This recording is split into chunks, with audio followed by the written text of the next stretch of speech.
You're all set. All right, welcome to the November 25, 2024 meeting of the Town of Barnstable Comprehensive Financial Advisory Committee. Please note that in accordance with MGL Chapter 30A, S20, the chair or acting chair must inquire whether anyone is taping this meeting, and if so, to please make themselves known. Okay, not hearing any response to that. Chris, will you call the roll? Yes, sir. Hector, Chuck, Here. Lillian, Here. Jim, Present. Tom, Present. Jeremy, Present. Chris. Here. You broke the chain there of presence, and I'm here, so we have a quorum. All righty. First item on the agenda, Mark sent out the minutes from the November 12 meeting, and hopefully people have had a chance to give them a look over. So I'll ask if somebody will make a motion to approve them. So moved. Second. Second. Excellent. Any comments on or edits to the minutes as circulated? They are excellent as always, so thank you. Yep, I thought so too. Okay, hearing none. Chris, can you go around and make sure that we approve the minutes? I can. Chuck, Yes. Lillian, Yes. Jim, Yes. Tom, Yes. Jeremy, Yes. Chris, Yes. and I'm a yes. All right. Excellent. So the big topic for tonight is review of the draft of the committee's report on the CWMP funding model. Tom put together a terrific draft that we all received on Friday.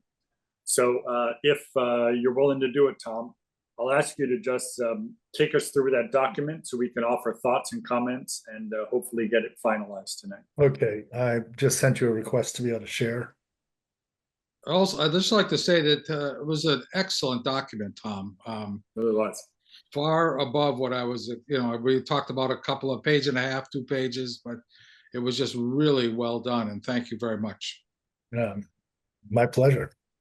Well, I want to echo that because I've been away and I looked at it with new eyes, and I must say that it was really comprehensive. It was thoughtful. It was well organized. Good job. Thank you. Appreciate it. So I think this is about 7 pages long. And I believe that all of the members of this committee had a chance to review it, send me comments. I incorporated those comments and then sent a clean version of it on Friday and haven't received any further comments since this. This reflects that clean version. The only change that I've actually made is just nomenclature. Instead of calling it a financial model, I'm calling it a funding model because that appeared to be the way it was originally. I was just using financial model. But does it make sense to simply go through page by page and have, I can make any changes as we go through, and you can see any of the red lines I make. Is that good? I'd like you to just quickly go through it because I'd like to see what other people contributed as well. Yeah. All right. So please. The organization of this is very straightforward. A little bit of background in terms of why this model was created. All right. And then I go to the model itself, simply describing it as a model, a financial model that is built in Excel, series of worksheets in there. And I think the key thing is this paragraph here puts, we have the dashboard and puts simplistically, if available resources are greater than the subsequent year's commitments, the red line, then we're in a good position. And on the other hand, if they are not, if the red line crosses the blue and is higher than the blue, then there's a problem. And the town has a funding shortfall that it's going to have to make up. Most likely, through the general revenues. So then I go through, so having described the need for the model and then the model itself, I go through the first test, which was for logical soundness. Does the model make sense? And I really look at three criteria. Is it complete? Does it track, in other words, does it track the important variables that we can see that are out there that could affect resources and commitments? Inspecting the formulas to simply see if they're correctly linking to cells.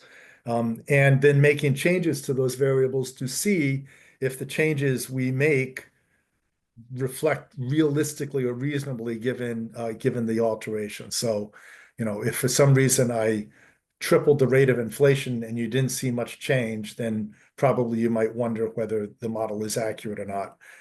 Or if you zero out the revenues that are going to come from the wind project, and you didn't see much of a change, then you would question as well.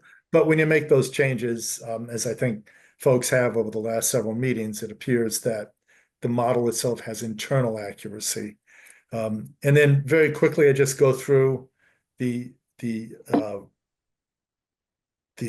assumptions that are there and the impact of an increase, and conversely, of course, of a decrease. But you have an increase in the investment rate of return, it decreases the risk, and that makes sense because you have cash sitting on the town's books, and it starts earning more in the way of interest or returns. Then obviously that means there's more money available.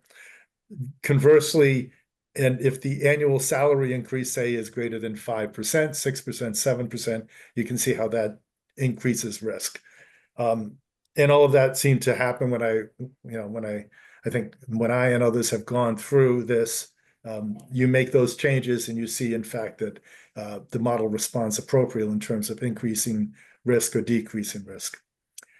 Then talk about the base case that the finance department developed. And actually, just so everyone is clear, I changed language here.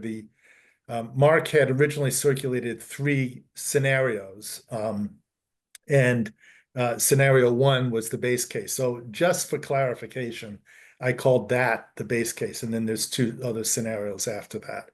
So this is the base case with these assumptions here. These are the ones we have been reviewing. I think all of us felt that they're reasonable assumptions. Every one of these assumptions is subject to change, but these are reasonable assumptions. And given these assumptions, this is what it looks like. That you can see the blue line is bigger, is above the red line, which is what you want. Right.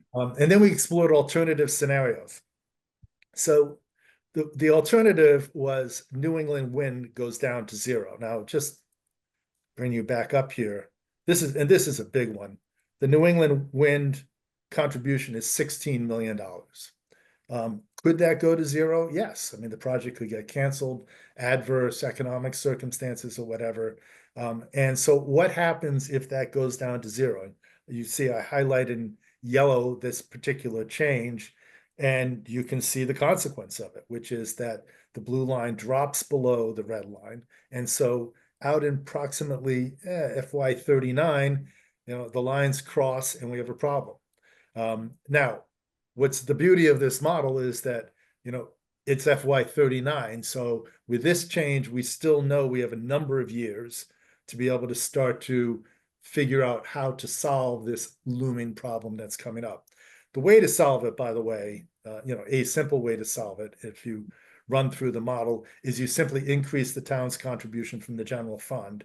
And if you increase the support by approximately 250,000 through FY 32, meaning that the annual contribution at that point is 6.75 million, $1 million more than the base case, it's sufficient to ensure there are sufficient resources. Yes, and this shows you the result of that. So this is what happens if that's the way you deal with that adverse circumstance. Second alternative, New England wind is 0 and we have a recession.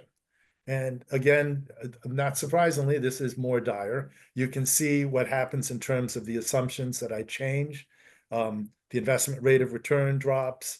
You don't have an increase in the lodging tax or meals taxes. You see that the bond rate goes up. You have the cost inflation that actually the bond rate goes down. Cost inflation also goes down because you're in a recession and you have a zero contribution. What happens there? Also really negative, like very badly negative. And so again, how do you make up that situation? Here, the contribution needs to go up through FY38, meaning it goes eventually to 8.25 million a year, 2.5 million a year more than in the base case. And none of these changes having to increase money or increase the contribution from the general fund, none of these is a good change. Because because there's a limited supply of money out there. And if you have to increase the amount from the general fund that goes to supporting the CWMP, then that requires cuts in other programs, entailing hard choices. I also talked about at various points we've looked at other scenarios, varying assumptions up and down. And the one scenario we talked about this that is almost impossible to test is the catastrophic scenario. Where I think someone at one of our meetings said, there's this massive hurricane or whatever that simply wipes out the tourism industry or something like that, or some dramatic event. It's really hard to test a model on that. I mean, you put everything down to zero and by the way, in a catastrophic scenario, it's not clear there's any general fund revenues because every home is wiped out or something like that. In that case, it's not possible to model, but it's also realistic to assume that you also have disaster relief funds, both from the state and the federal government, that one would hope would potentially make up the shortfalls. Then I'd make a few other observations. Simply that this is a powerful tool and allows us to look far ahead. That we like, the base funding model seems realistic, but that, like any financial model, life changes. This can't be kind of, oh, we put this on the shelf and never have to worry about it again. In fact, it really needs to be constantly scrutinized and updated as the years roll ahead. And I make clear that CFAC needs to be regularly involved in that process. I note critically that the model is only evaluating the projects currently in the pipeline, that is through 25 to 29. So any new project would require adjusting it. I do note that the Municipal Empowerment Act, which is always out there, is potentially getting passed, but did not get passed in this year's legislative session. If that did pass, that would improve our funding over the next few years. And so finally, just that we're happy with the model. We think it's a great tool to be able to project ahead so that we being the town are not caught unawares of, we wake up and say, oh, next year we don't have enough money. This allows us to look, a decade, 15 years in the future to really see what's going to be happening. And just to stress that the CFAC will play an ongoing role as a kind of a third-party arbiter to constantly review and watch the adjustment of the model with regular updates. And that's kind of the piece. Well done. Well done. Yeah, very well done. I have a question because I'm looking at this with clean eyes. And from the perspective of a counselor, we've got two scenarios. New England wins is 0, and the other one is New England wins is 0 and a recession. Mm-hmm. And I'm wondering, just to be complete from the counselor's perspective, whether we should insert one where we just have the recession, but we have New England wins. It would complete the picture. I'm just asking whether you all had discussed it at the previous meeting. So But I think we should be included. Yeah, I looked at it. And there's any variety of scenarios you can have out there. The scenario you describe is by no means as dire as alternative scenario number 2. And it's going to be somewhere between I think it's probably going to look a little bit more like scenario number 1 in terms of what you see. it's, pretty easy to put that in terms of bringing up the model and doing that. I think it would actually look more like scenario 2. The 16 million is a big thing. Yeah. We need the you 16 add the million. 16 million back in, and then you have all the assumptions about the recession. Yeah. Yeah, and I think it would be easy to do.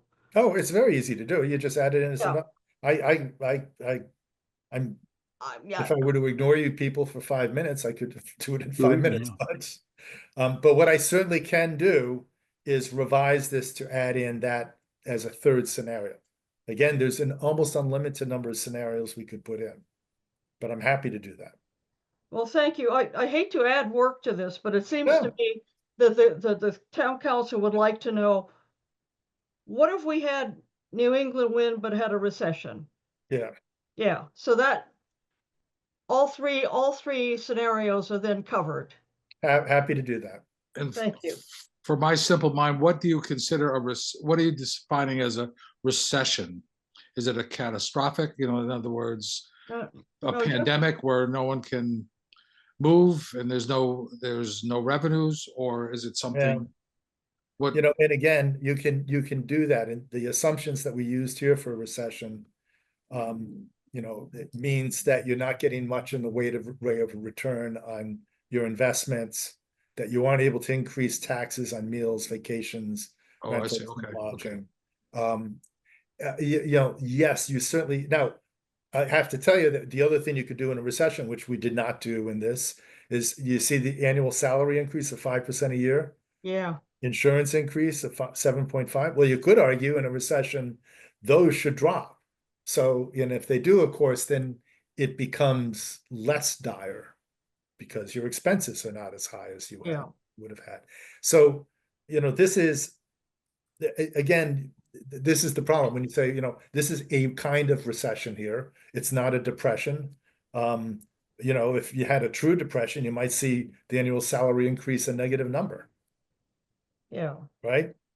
right. And that's why they play against each other when you do that. A recession actually has some benefits to us because the cost inflation goes down, for example. Yeah. But So it would yeah, and again, essentially, you're exactly right, Lillian. It's like I think add that one in, and and the beauty of it is that when the town council come back and says, well, suppose that annual health insurance increases to 10% a year, we can quickly answer that question. The finance department can quickly answer that question. yeah. Well, thank you for doing it. My pleasure. So what I'll do, my takeaway from here, and I can get this done and out to folks probably by the end of the day tomorrow, Okay, is a revision that would have alternative scenario number 3. Mark, I'll just want to check with you to make sure you agree in terms of how I do those numbers, but if you're around tomorrow, we can get that done. Yes, I'll be happy to take a look at that with you, Tom. So I Okay, noticed so- just a couple of little spelling things. Page 5, New England wins. You have it pluralized there in the first paragraph. That S shouldn't be there. Okay, hold on one second and let me get this. This is on page 5. Yep, right at the top of page 5. Yes. Good catch. All right. And then on page 6, alternative scenario number 2, 3 lines down, it says the, but, the. So that first the needs to go away. Oh, I thought that really added a lot to it. My only other comment is a minor thing, but just for consistency, I know in other reports we try to make sure that the fiscal years, we either use 2 numbers everywhere or 4 numbers. So like FY 2051 or FY 51, it goes back and forth in a couple of spots throughout the report. I actually thought I don't know if we want to just use the 2 numbers or all 4 numbers. Either way is fine. my personal preference is 4 digits, but okay. I actually thought I had fixed that. But I'll go through and check. Yeah, there's just a couple of spots where it's inconsistent. But It may be that it's in the charts that yeah, it's, in the charts they're all for space, which I understand for yeah, sure. and so that's just I didn't change the I actually can't change the model because Mark Yep. has very cleverly made it so I can't alter that stuff. Yeah, no, I get that. So it's easier to read anyway on the charts. Yeah, so I the thought it only- was in parts mostly, but Yeah, the only spot I notice it right this minute is on the last page, the fourth bullet point. But I think there's a All right. couple other spots. all right, So, I will, Anyway, oh, yeah, right. Okay, Oh, yeah, okay. one, it's very well written. But Okay. as you know, I suffer from diseases to change words here and there. So I'm gonna start. In the second paragraph of background, on the second line, where it says the town's division, finance division, led by its, and you have head, and I would put in director because I believe that that's Mark's title. If that's okay with you. Are you Sure. there? Sure, it's actually the case you could have simply said led by Mark. Yeah. And then, Do you want that, Mark, director? can we call you director? Call me Your anything. Highness? Just don't call him late for dinner. Right, Right. which I am. And second line from the end on that same paragraph where you have the word meaningful. I use the word direct because I think it'll have a direct impact on the resources. Meaningful is sort of a mushy word. I mean, they all have an impact, so sure. Yeah. On page 2, I would say put simply rather than simplistically.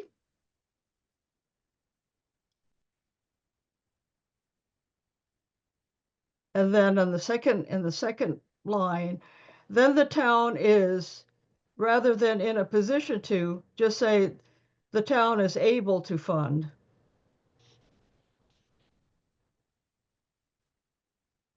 I don't know if you're here. Yeah, And then I don't have any other at the end on page 8. Observation bullet 1, the CWMP financial model is a powerful, and I would include strategic planning tool, because I think that's what it is. True. always gets me to the question of tactics versus strategy, Lillian. Yeah. Is it a tactical tool or? Um. Okay, I mean, if people want that, that's fine. Who is doing any of this? Anybody? I am. Oh, you are. No, I'm making all these changes on the fly. Can you Oh, all see okay. that I'm making the changes? Yes. Okay. And then at the second bullet, last line, oh, wait a minute. Third line from the bottom, you say it is the finance department's intent to adjust the financial model annually as the years roll on. I don't think we need as the years roll on because you're saying they're going to adjust it annually. So Fine I by would me. delete as the years roll on. And then the last sentence says CFAC will be regularly involved in this process. And it's a presumption, but so we will always have had a more modest take to that. So what we will say is CFAC hopes to be regularly involved in this process. Um, Would you scroll down? I can't see it. Oh, there you go. okay, Thank so you. so this is the language that Yes, it's talking about, hopes to be regularly. right? And then we also have this conclusion here. Yeah, and then at the conclusion, the second paragraph, where you say CFAC plans to play a key role. Again, we tend to be a little bit more modest. So what I suggest is that CFAC welcomes the opportunity, the continued opportunity to play a key role in the ongoing review and adjustment, So blah, blah, blah, blah. I would just throw this out for the group, but does CFAC have any ability whatsoever to say, yes, we want to play a role? Or do we simply pass it? It is at the request of the town council or the town manager. And I would just say, Tom, that I would support this committee's desire if you want to continue to be involved in the development of this tool. I would be gladly make that recommendation to the town manager and town council that this Okay. group continue to be involved. Yeah.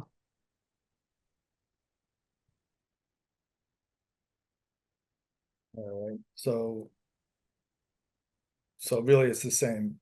So what I said is we welcome the continued opportunity to play a key role to review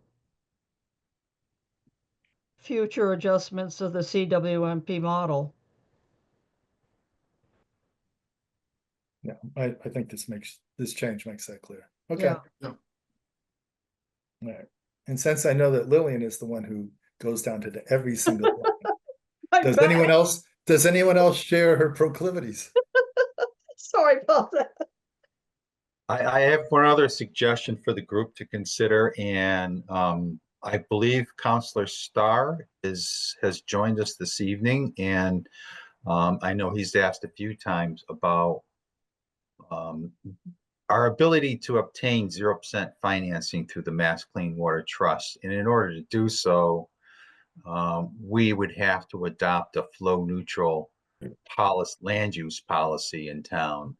That's the only checkbox that we're missing in order to qualify for a 0% interest rate. So my thoughts around that would perhaps maybe add another scenario that illustrates what if we had a flow neutral policy and the financial implications of that if we qualified for 0% interest rate on all the projects that we finance through the trust, and maybe show what that financial model would look like. So this is looking at it. This is the one that's right now 1.7%. Correct. Yes. Okay. Yeah. So I could put in a fourth scenario with the borrowing rate At 0.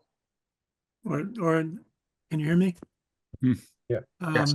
Would it be 0.3%? Or just, I don't know, if it's 1.7, so we're paying. Yes. Yeah, because if Uh-huh. we were to borrow over a 30-year period, they're probably going to add a few basis points to that, because the 0% assumes a 20-year amortization schedule. So yes, we would probably have to make that somewhere between 30 and 40 basis points instead of 1.7. but just 30 or 40. Yeah, I would use 30, Tom. So, 0.3% over 30 years.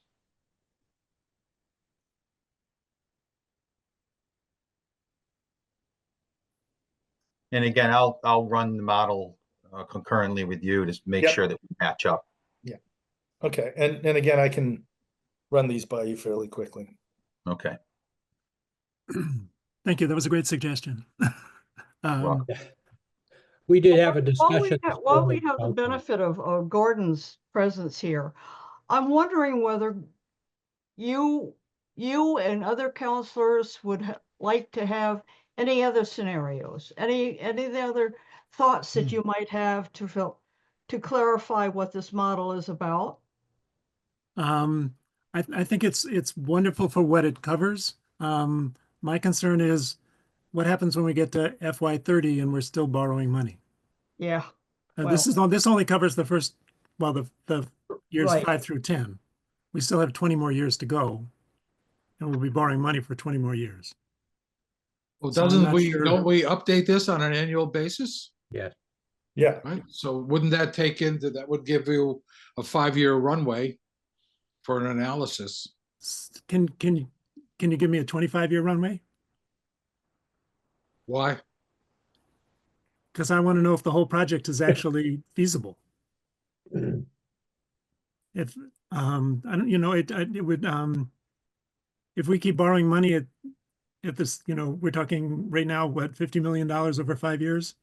If we keep doing that for 20 more years, it's going to compound and it's going to bankrupt us. I don't know. I would like to see what happens out more years. Just, it doesn't have to be as detailed. I don't know how to do that.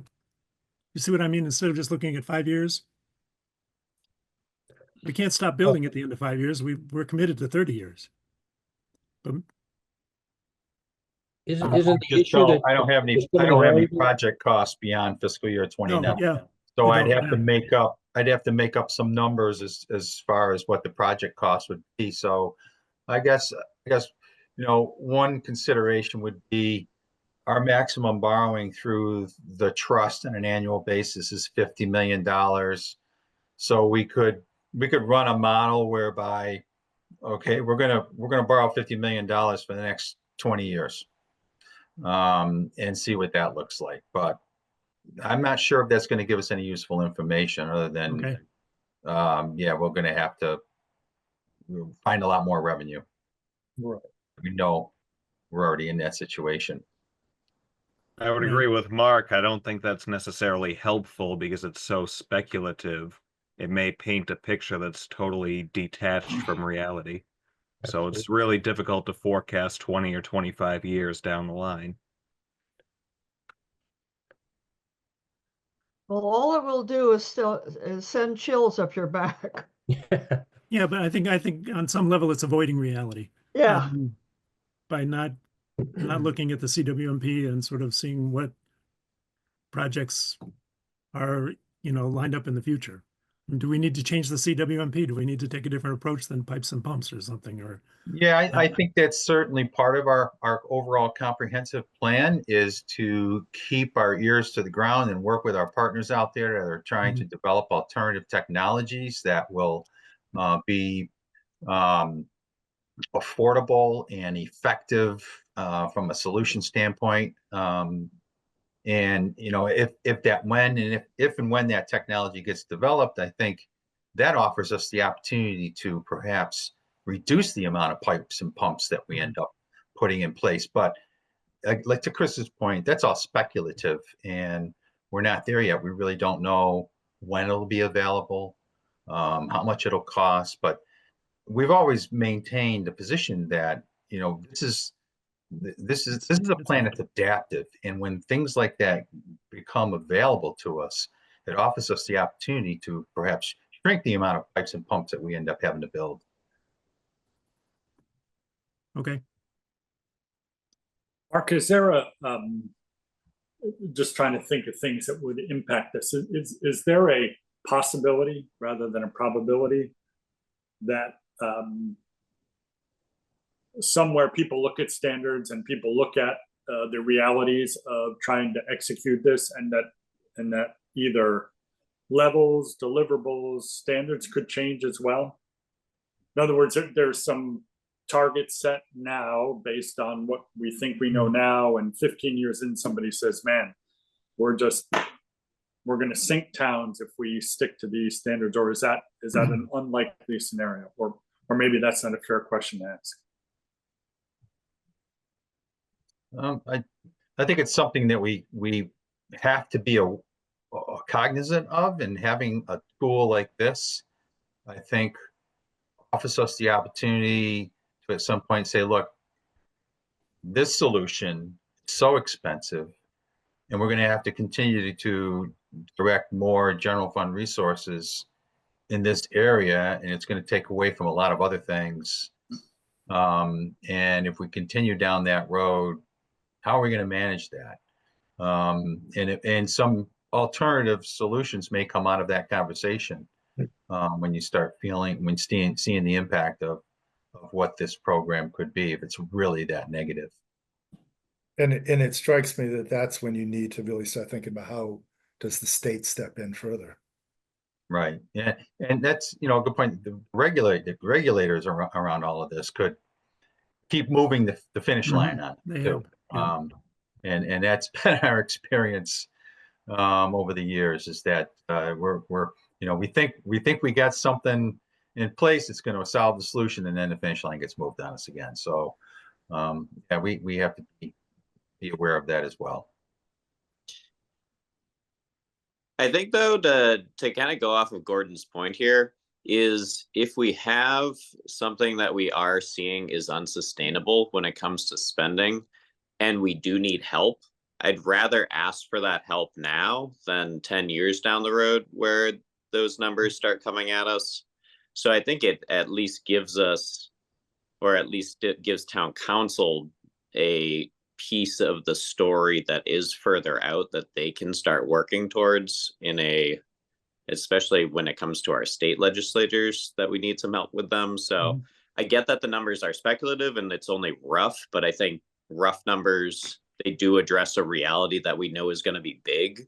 And yes, it's going to scare us, but I think with fear, then it can come action. And I think action in this case is a good idea. So I don't know what making up numbers, how easy that's going to be or what they're based off of, but so we're talking about new spending after FY29, right? Is that correct, Mark? I think that's what Councilor Starr's asking. That's what he's. So as I think what I hear is be roughly 25 million more, because that would be the cap there. And you can just, I'm sure, develop a model that says, what if you have that spread over another 5 years going into 35 or so, and see what it looks like. It'll look bad. Well, then we need to see it then. And we also have that. What it will show you is that, at that point, if you really do envision that much more spending, then you're not going to be able to manage that internally. It's going to require outside assistance. If I may, I think this model already shows that what we have over the next 5 years is causing severe financial strain on the town of Barnstable, to the point where we're going to be directing more and more general fund resources to this one program, when we have operational budget needs, we have other capital funding needs. And I don't know how much more scary you want to make it. Because to me, it's already bad enough. Yeah. And I don't know what benefit that provides to the community. I think we know we need to address this in a more, and we're going to have to be more aggressive if all of these things don't happen. We're going to end up putting more general fund taxation into this program if the regulators are to continue to force us down this path. And we don't have alternative technology developed to avoid pipes and pumps. Yeah. So yeah, we could make it look as bad as you want it to look, but I think we all get the sense that we need to act now, and we have been acting for years. We started planning for this back in 2008, and we've grown the resources over the years to the point where we are now, where we've been able to fund over $200 million in projects to date. If this model plays itself out the way the base case scenario shows, we'll be able to fund another $600 million, or $400 million. That's $600 million in total. But that number alone, that's massive, and that's scary. And I don't know how much scarier we want to make it, because there's no doubt that this has caused a strain on the rest of our operation. From our police department to our DPW to our schools, because we're directing more and more resources to this program. And I don't know if we need to make it look worse. Okay. I just think that, the report that, Mark, you started with and Tom has put together really does paint that picture. And I think it's a great jumping off point for engagement with the council to begin those discussions and see what's important to them. Rather, I think at this stage, to be trying to answer every scenario could be a tall order for us. And I'd like to look at this as being talking tool in which we can have a conversation and some instructions from the town manager or the town council as to what they'd like to see more of, as opposed to trying to assume what that conversation should look like. A little more direction, I guess, is nets it out. Yeah, that's fine. I mean, I'm only one voice here. I know Mr. Tamish is here, but I have a voice too, Gordon. yeah, I know. Jump in, please. I think that you're 100% right, Jim. You know, there are so many scenarios out there, and to Gordon's point, I just don't think you can project out 25 years. I mean, costs change, interest change, there's so many variables there that'd be almost impossible. In fact, it's difficult to project out 5 or even 10 years. But the beauty of it is that when you do a yearly review, you know, it just flows. It will keep rolling upon itself and become more and more accurate, hopefully, as time goes on. But I mean, all you got to do is have a major meltdown of the stock market or something else, and all your assumptions go out the window. And to Jim's point, yes, absolutely. We, again, speaking for myself, as a member of the council, it is important to be able to be cognizant of different scenarios. I mean, it's just mind-boggling the way things can go. And to have 3 or 4 scenarios at most, probably, because then you really get down into the weeds if you get more than 3 or you get more than 4, and you're not able to process all the different scenarios, and to be able to apply them to the situation. So, you know, I think the way you guys are going is great, because you are taking into account as many different factors that are relatively predictable, while maintaining a lot of factors constant. So, you know, I think you should go the way you're going.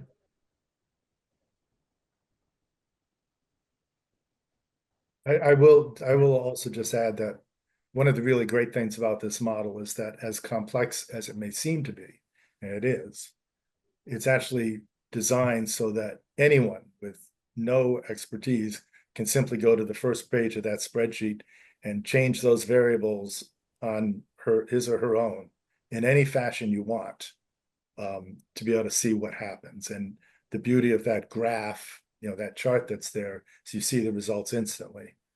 And that's, I mean, the models, everybody has, all of us have the model. I don't think there's any restriction on people having it. And it really is a terrific model to be able to, if you think, hey, I want to see what happens if, you know, we get double the amount of money from the wind project, you know, you can put that in too.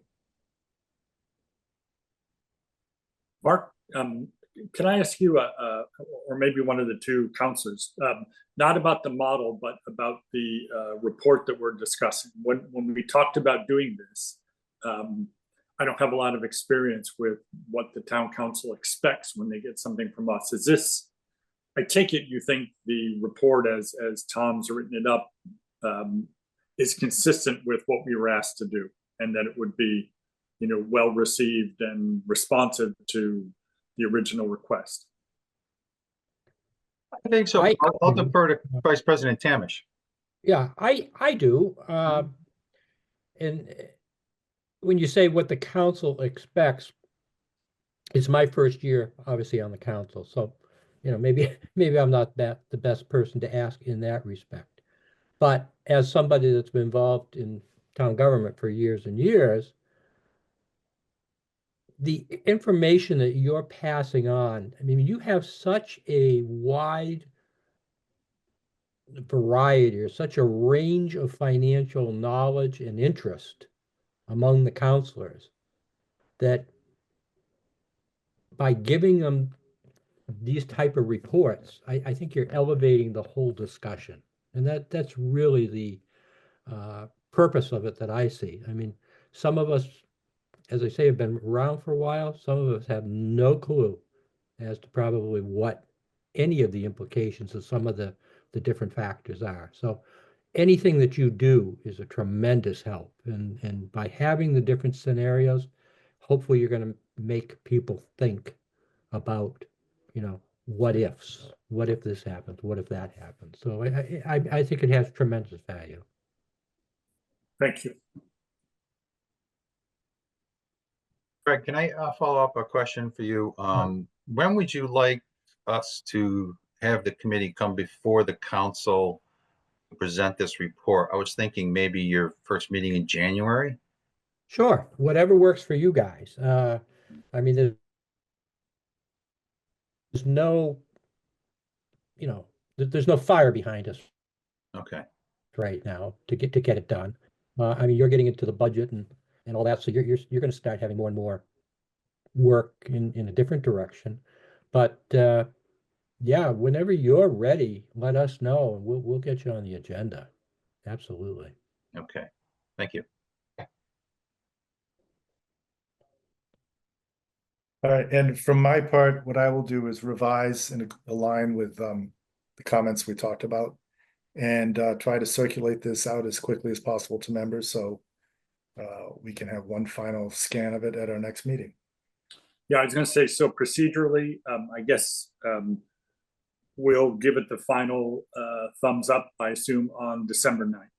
Okay, sounds good. Is that all right? Okay. And Tom, thanks very much. You went way above and beyond what I would have done. So hats off to you.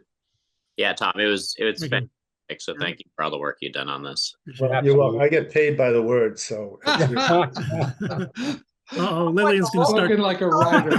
Fortunately, it's a multiplication of times zero. So.